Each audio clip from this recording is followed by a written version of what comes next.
Gorlworld is chaos, and what's going on this week? She still ran her mouth to the extent a few of her mods were doxxed, and her suggestion to anyone being targeted was to just cancel their memberships and reapply under a new username. Ah, yes, Chantel, way to look out for the people paying your bills.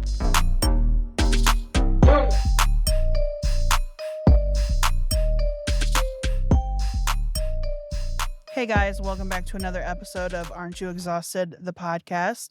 I am your host, Ashley, and you guys, everything is just a mess right now, so let's go ahead and get into it, okay? Tonight I'm going to be discussing the chaos that is Gorlworld right now and what's been going on this week. On top of discussing the regularly addressed characters in the show, I'm going to be adding a new character to kind of discuss and give some opinions on their content so far. We're going to start with Foodie Beauty. Yes, I'm starting with Chantal tonight. I know last week I spoke briefly of the mess she was in with the professional troll of the internet and how she kept sticking her foot in her mouth over the ordeal. Well, nothing much has changed in that regard. She still ran her mouth to the extent a few of her mods were doxxed, and her suggestion to anyone being targeted was to just cancel their memberships and reapply under a new username. Ah, yes, Chantal, way to look out for the people paying your bills. Why not just do away with the memberships and inform everyone to no longer super chat with the warnings that they were given? And maybe take a hiatus from the internet to prevent further poking of the bear. But no, that didn't happen. And I thought your handsomest husband made enough to where you didn't need to do YouTube. I could have sworn she stated that at the beginning of this Kuwait arc. Am I mistaken? Yet here we are, whoring ourselves out to Cameo and YouTube and Twitch and TikTok, anywhere we can get an in, and swindling these naive or fellow degenerate people into paying for your DoorDash and Food Note each week.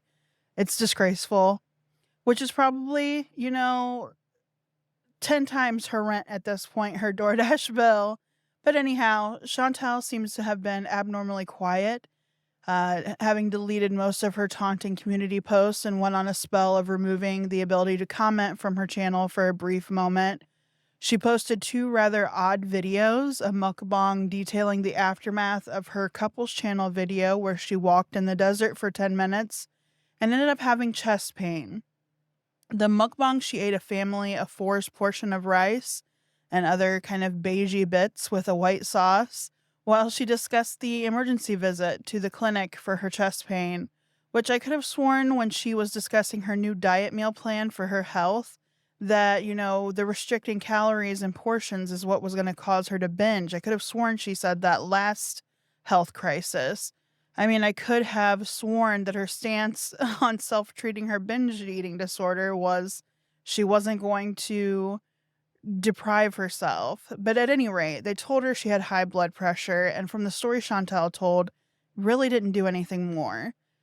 I think, and I'm sure a few other reaction channels also think, that it's highly unlikely that even just at a clinic that they're just going to let her go with a high blood pressure and chest pain. She was probably suggested to go to the emergency room or the equivalent in Kuwait, but that's more of a hassle than what Chantal wants to deal with right now. So she seems to have self-soothed herself with starchy carbs. And even despite her claims of affordable healthcare there in Kuwait, she does the bare minimum to kind of penny pinch because she doesn't see it as an issue until it's an emergency situation. I also don't believe for a second that she will be out and about walking around more when the weather is cooler. I just don't see it happening. I believe her absence was due to her health scare, as we were met with a new video discussing her new weigh-in and plans she's making to be healthier. Now, if you've been around for any amount of time in Chantalverse, we know that Chantal normally does these revelations when she has a health scare. She decides to give it a go around, and then as the day goes on or days go on, she talks herself back into giving into her vices because she hates being told no. She can't have that. But I think it's really time that Salah starts smacking her hands and locking up the fridge at night, since we know he's in charge of finances and makes the deciding factors on what she can and can't get. I think the biggest downfall, though, is Salah's, of course, more active and thinner than Chantal, not to mention he's also a picky eater, and it seems to be enjoying takeout as often as Chantal enjoys it. So if we were to believe he's as supportive as she suggests, he would be changing his eating habits as well, so she wouldn't be as tempted. But I doubt that's going to happen.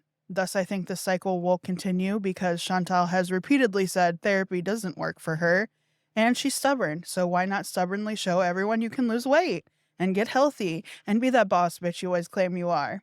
It's just not going to happen. Now on to the new person we haven't really discussed yet due to just my knowledge on them mostly and having spent some time watching their content on multiple platforms and kind of just getting a look at some of the events associated with their time on the internet. Not to mention the brief times I've spoken with them off of social media. Quirky lover Rose. Rosie has recently posted plans for a hiatus from her channel and I believe all social media while she is readmitted to the hospital for her mental well-being. She's been having a really rough go of it recently, trying to get her medications right, finding something that works for her, and she saw within herself that she needed the extra help, which I wish was something Amber and Chantal could do for themselves, but I will give Rosie the upper hand on them. She seems to be more self-aware. Now, I don't want any of this to come off as picking on Rosie. I am not coming after her. I'm not targeting her. I'm simply speaking my opinion of her based from my interactions with her both on and off social media.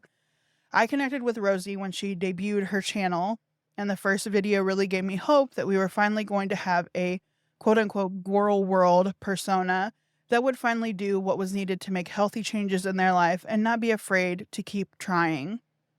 I offered to make her intro for her, do some branding work free of charge for her, and would help with thumbnails or anything she needed here and there. No issues with that.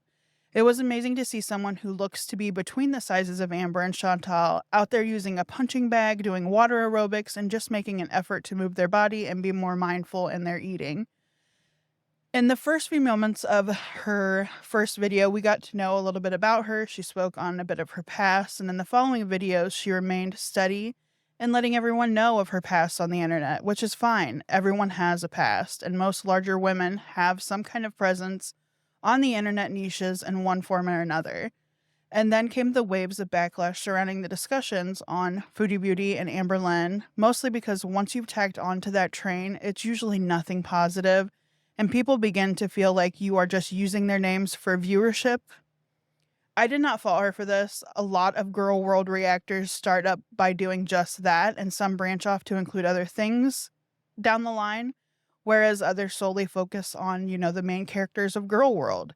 She wasn't hurting anyone by adding this subject to her journey, and she only spoke on what she was familiar with, and again, most of the reactors do this as well. It was unfortunate that her character took another gut punch when more information was brought forward about Rosie's falling out with Rain of Planet with a Palette, another channel on YouTube that does mukbangs and kind of feeder fodder, and the messiness of their friendship dissolving. It was then made abundant that it was going to make its rounds through Girl World. That I could see it being a bit of an issue for her and her new and budding channel, but I hoped for the best, especially with the news of a few well-known names of Girl World just being as messy, if not worse than people that they were covering. She never hid the fact that she has a lot of mental things going on and is actively trying to address them. I spoke with Rosie a couple of times outside of social media, and she seemed to be really sweet and was nice to share in discussion with somebody who knew about this part of social media and about the social media part of the world and had things in common. I still see her as a sweet person. She's just very unwell mentally, and the physical aspect also, I feel, aids into that. Her most recent post to social media and video made for her YouTube channel brought to light just how unwell she's been as of late, and she declared her break from the internet for a bit while she was readmitted back to the hospital. I actually commend her for doing this, taking the initiative and getting the help she saw she needed, because Amber and Chantal would never. They are too worried about their bottom dollar, but no matter how happy I am for her new journey towards getting the mental help she needs, I'm still undecided on how I feel about her content as a whole as of yet, as it's still so new. But if it continues down the road she started on, I'm hoping for great things from her channel and to show Amber and Chantal that sometimes knowing you need help and asking for it are what's needed for growth and change. You can't heal your body until you've started to heal your mind. And while on that topic of unwell people, we are going to dive into Amber here briefly before we end things for the night. And also because I feel like everything going on right now, Amber is like the least interesting of the group. But having said that, I'll still do my due diligence to make something interesting from the caca content she regurgitates. So I'm not 100% if we covered this in last week's episode or not, but Amber had placed an upload schedule for her channel to her community tab, which she ended up failing the day one. She missed the upload, claiming technical difficulties. So we had to wait, I think it was 2 or 3 additional days before she uploaded and just went about her business as if nothing happened and had removed the upload schedule. I know it's kind of a big shocker there, but I find a few of the things she mentioned in her vlog title, intuitive eating is hard, something outside of my social circle baffles me, and getting rid of useless junk. She mentions about how awareness around depression symptoms are kind of lacking. And while I agree somewhat, I feel like she thinks we don't know that the symptoms she shows are signs of depression. This depression has been well before her and Jade split and happened to start showing up a little more prevalently when it was getting closer to her weight loss surgery reevaluation after her last therapy sessions were over. So it's been a hot minute and we're noticing the poop bun, the unclean face, the sleeping in the same clothes, and the mention of the sleep schedule. Which, mind you, she has yet to ever do a sleep study, and I'm like 99% sure she has undiagnosed sleep apnea, and that's the issue she has with sleeping soundly. Of course, you're depressed, you're only leaving the apartment to get food, eat, go to doctor's appointments, and to shop for useless shit. And even that, the doctor appointments and medical stuff, they conveniently canceling on you last minute. I have never known a doctor's office or therapist, psychiatrist to cancel on you minutes before your appointment. I feel like, for one, that's very unprofessional. And 2, it can be dangerous, especially in therapy and psychology. But that's neither here nor there, especially when you most expect to, have the person reach out and reschedule or cancel, a day before the appointment, or at the least, last minute, maybe a few hours before the appointment, not 4 minutes. So where is she finding all of these unprofessional health professionals? Well, I guess it's no shocker that she lives in Kentucky, because we can't even expect their school systems to land the buses where they need to be at the correct times to pick and drop off children. If you know about that one, and if not, I'll post the story down in the description below so y'all can have a good read and rage of that. But at any rate, Amber also went on to her most recent vlog to inform us she had broken her scale and had to buy a new one that only goes up to 550 pounds. Which, why? Why would you choose something so close to the weight that you are already at? Why? She's going to lap that weight soon and have to buy a new scale that goes up even higher to see where her new starting weight is at soon. Especially because right now she is continuing the blind eye to her calories and portion sizes. She's just eating her feelings.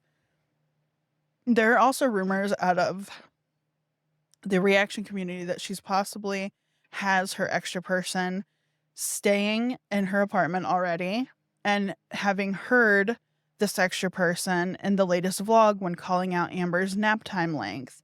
Some reactors are convinced that it's a different voice heard before Jade speaks her piece about the length of time Amber has actually propped up on Pillow Mountain sawing logs. I've heard it and it just sounds like the same voice to me. I wouldn't put it past Amber to have a new caretaker visiting before helping pack the U-Haul for her move through. Can we just pick one stereotype and stick to it though, Amber? Do you have to fit them all?